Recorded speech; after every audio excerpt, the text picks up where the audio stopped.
So welcome back one and all to the Dr. Nasser Shake Show. Like, share, and follow us. Y'all know what to do. What I like to do is get to the meat and potatoes of everything and give you an idea as to what I think the state of the race is right now between Trump and Harris.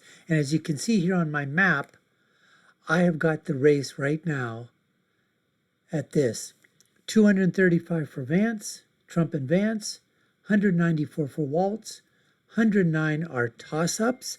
That's the start of the race. And what I'd like to show you is I'm not that far off from Real Clear Politics. So let's go to that slide and I'll show you what Real Clear Politics is doing here as of the 4th of September. So as you can see here, Real Clear Politics has a 219 for Trump. I got a 235. They've got Harris at 208. I've got a little bit lower. Now the difference, and we're going to go back to the previous map, is they're basically saying that here are the toss-up states. Wisconsin, Michigan, Pennsylvania, we all know. They're thrown, North Carolina in there, Georgia, they got Nevada, Arizona. So that's what they have in terms of, the states, that are toss-ups. Now, let's go back to where my map is, and I've added a few states inside there that I think are toss-ups or leaning Republican, and I'll give you my reasons why. So as you can see here from my map, here's where I have it. I've got Nevada toss-up, Arizona toss-up, New Mexico toss-up. I've got Minnesota as a toss-up, folks. I'll give you my reasons. We all know about Wisconsin, Michigan, Pennsylvania. I've got New Hampshire as a toss-up. I've got Virginia as a toss-up, and Georgia. I don't consider North Carolina to be a toss-up, folks. I mean, the last time this was won was in 2008. Barack Obama barely won it. In 2012, it flipped to Romney. In 2016, Trump carried it. In 2020, with supposedly the electorate more going towards Biden, Biden should have won it. Trump still won it. I think North Carolina is a safe state. I think Trump's going to win it by at least 5 or more. That's why I don't consider North Carolina to be a swing state, but I do the others. Now, so here's what's going to happen. Nevada, we put that into what I basically say is going to be leans Republican. Arizona, I believe, is going to be likely Republican. New Mexico, I believe, is going to be lean Republican. Now, why am I saying that? Trump has made phenomenal inroads with the Hispanic voting community. And there have been some polls that are out there, you can all take a look at them online, that have been showing that New Mexico now is somewhere between 1 to 3 points or whatever. Now, I have a feeling that the shift, if what we're seeing in the national polls and in these swing state polls, I really do believe that with the Hispanic population shifting over to vote for Donald Trump, and with being a border state, and with the no tips on taxes, whatever, I think it's going to take it up over the edge and put it into the column for Donald Trump. Now, I know a lot of people are not saying this. I want to go out a little bit on the limb. There's a way to be safe, and then there's a way to basically say, you know what? What is your gut telling you? What are you reading yourself when you're looking at these polls? I really feel that New Mexico is going to flip. I feel the same way in terms of Nevada. So that's basically where I'm standing on that. Now, the same thing, lately we've seen, why is it that Kamala Harris and whatever, they're thinking of going into New Hampshire? They're sending Tim Walz to do things okay in Minnesota. They're sending their surrogates elsewhere, and they're going back and forth to these places. I have a feeling it's because where they're seeing some of the polling, the internal polling results are showing that Minnesota is within 1 and 3. The same thing is for New Hampshire. There have been some polls that are showing that New Hampshire, Harris is just leading by a couple.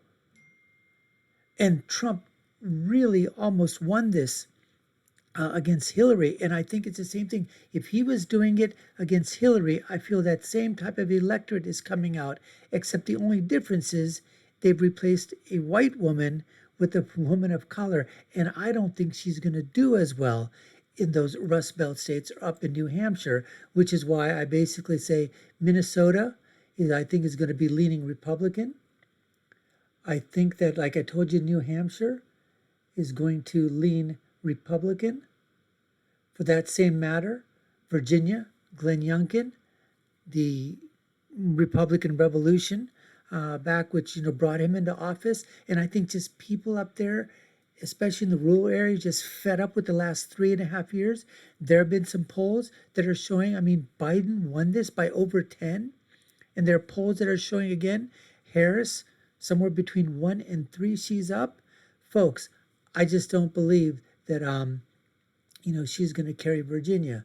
Now, Georgia, I think that's going to be a likely Republican. PA, I believe that's also going to be like a Republican. I think it's going to be surprising for people. I think he's going to win this by 4 to 5 points. Michigan, I think this is going to be lean Republican. It could be 5 or more, but the reason for Michigan is, folks, is there is that huge Arab vote, and that's coming from not only the Arab Muslims, but the Arab Christians as well. You've got people from Syria, from Jordan, from Lebanon, from Yemen, Egypt, Qatar, they're all over there.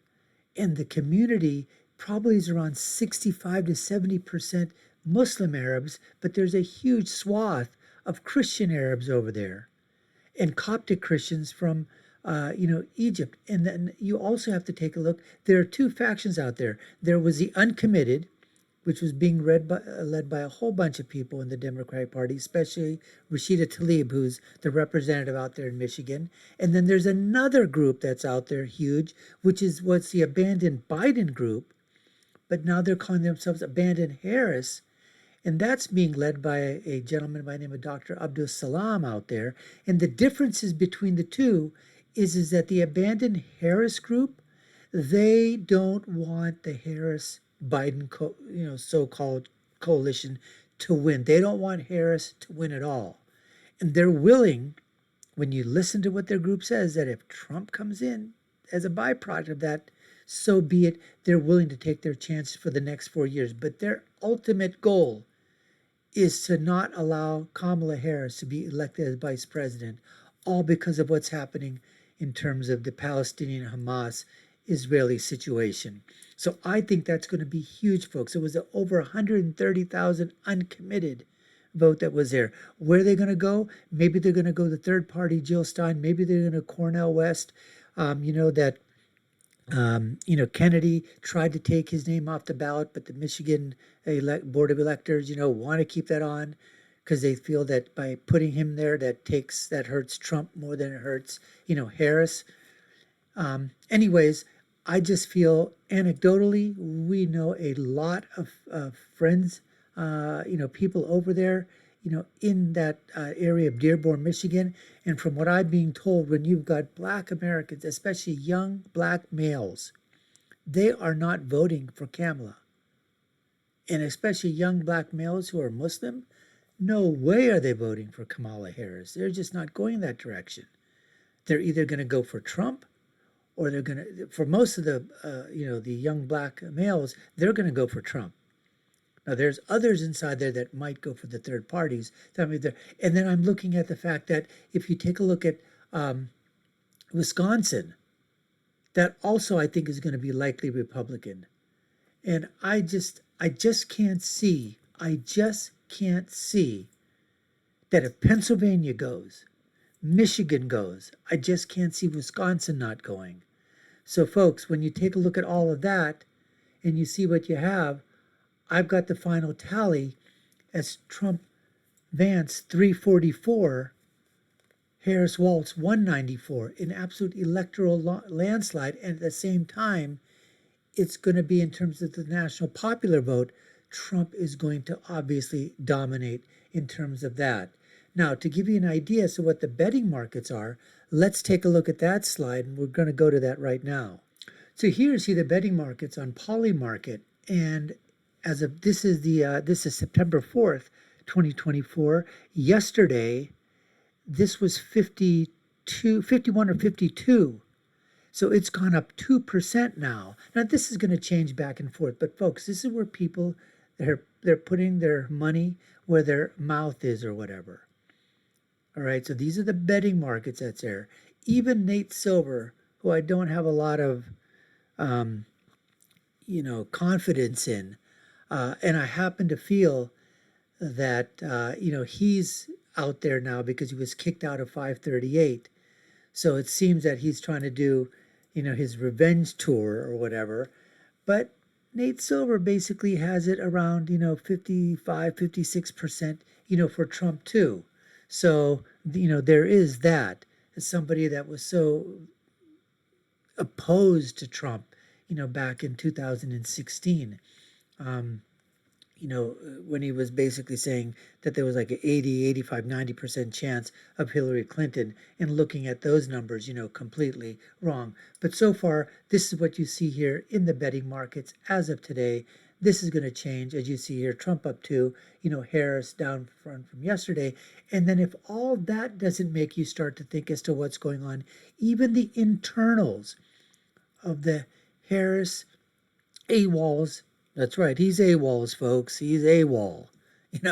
Remember when they tried to, the reporters were asking what he thought of the American citizen that was killed, murdered by Hamas, and the other 5 hostages that were found dead as well, sucking on his ice cream cone, basically waving to the reporters and saying, "That's it, folks. See you later." What a coward, folks. What a coward that is. And then, like I want to show you, if you take a look at Breitbart has a story that was done by Politico, and I just want to go to that and read a few excerpts and show you that the internals of what's happening in the Harris AWOLs campaign, they also know they're in a lot of trouble, folks, not only in the Rust Belt states, but also in the Sun Belt as well. Let's go to that Breitbart document, right now. So here you see this, folks, Kamala Harris campaign. It's reallocating millions to down ballot races after the post-convention no bounce. Most conventions have a bounce. At this point in time, okay, Biden had a 10-point bounce after the DNC. Clinton had a 7-point bounce. Kamala didn't have anything, folks. Zip, zero, zilch, nada. And so what they're doing is, as Breitbart is reporting from the Politico, is that they're setting a questionable, why are they doing this? $25 million? They didn't do that in 2020 when they absolutely, they were rabid in terms of, trying to bring down Donald Trump, and the Republicans. So they didn't even allocate this in 2020 at that time. Now they're allocating $25 million. And as they said, in an early investment, far more money than the top of the ticket has sent in past election years. This is according to Politico. And then it says it's going on the defense. Harris and her top surrogates were dispatched to blue states. To blue states. Why are they being dispatched to blue states, which is where Trump is showing unbelievable strength? Now, the down-ballot spending also follows a terrible week, capped by the campaign's trashing of the 13 Gold Star families. Just another absolute misstep, folks. Just an absolute misstep. And then what happened? The Gold Star families, they put together a video and they just absolutely obliterated, just completely obliterated the narrative against Harris and, AWOLs. Now, here's what, just to go. In 2020, the DNC, they transferred $5 million to the DCCC committee, and they only gave $1 million to the Senate campaign in mid-October. This is according to filings from the Federal Election Commission back in 2020. Basic Gary Peters said that the funds are going to help Senate Democrats reach more voters, increase the strength of our campaigns, and ensure Democrats protect our Senate majority. But they're saying it's just not the timing. It's the amount of money. $25 million, dwarfing 2020's investment of 5 to 6 million. You're talking 5 times as much. Oh, here's this thing in terms of snub. Remember what she's doing now? She doesn't want to hear from the reporters, so she's putting earbuds in her ears. I can't hear you. I can't hear you. Now, one of the things that's happened is people have been talking about this, saying that, oh, but you know what? She's raised historic amounts of money. Well, yeah, the money has been historic, but these were the funds that were being held by donors in huge PACs because they knew that Joe Biden was in there. They didn't want to waste their money. So they were holding back. As soon as Kamala came in the picture, well, guess what? They put that money and they sent it in. So are you really going to say that it was her that actually raised the money? I guess you could say that, but because of her, that money was now being given. But that money would have been given to Biden if he had shown signs that he could win. But that was the reason. Anyways, though, like it says, this massive reallocation, they're saying, suggests that Harris might lack the ability to motivate voters in down ballot races. So here's a question. If you have all this excitement, all this joy, all this phenomenal, support coming from the grassroots, and it's all organic, well, then wouldn't the presidential coattails bring those other people up as well? You would think so. Anyways, folks, we appreciate you taking the time to watch. You've been watching the Dr. Nasser Shake Show. I've been your host. My name is Dr. Nasser. If you haven't done so already, subscribe to the channel. Like, share, and follow. You all know what to do. Take a look at our other video links above and below. I'll leave you with my final thought as always. When you're right, you're right. And when you're left, you're wrong. Until next time, folks, take care and stay safe.